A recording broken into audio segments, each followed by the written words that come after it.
Naa na po tayo ayohon diri mga idol no. For M50 kanter mga idol ang problema ani. Na daw nagtulo sa iyang mga fuel lines atong tan-awon diri mga idol kung asa gid ang problema ani. Alam na to ni og asa dapat ang leaking ani. Kasi nga to paandar. Start. Atong nakita diha mga idol nga nagi nagtulo gikan na siya sa common rail nga fuel lines mga idol. Sa dos na nga fuel lines mga idol. Ano? Wala. Tapos dito sa race sa 4 wala po. Lagi sa dos mga idol no. Kita yung kamu tahu pasak kayo. Taking ang dos nga fuel lines mga idol gikan sa common rail.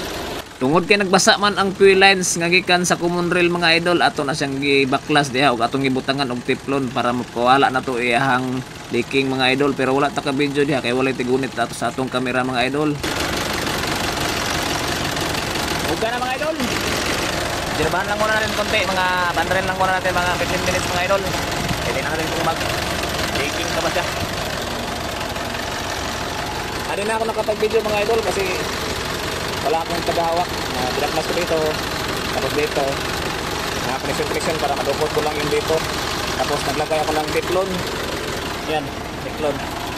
Pinagtunan ko lang dito sa dos na pillars dito sa common rail. Ayan. Kita ka man natin na may teflon na kunti. Ayan. May kunti pa. Ayan. Yan. Teflon lang ang katapat mga idol. Para lang tubig yan. Okay na. Revolve lang muna natin. I-revolution natin para malaman natin kung may tulo pa ba. Ug para po dako-dako ang mabayaran ng tag-iya.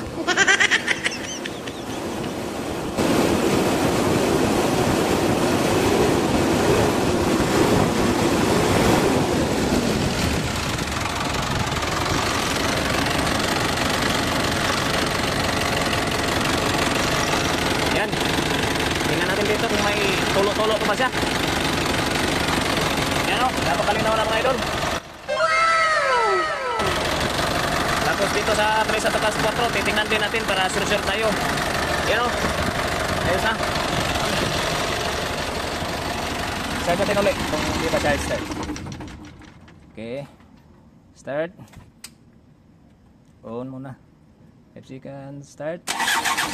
Okay. Ayos na mga idol.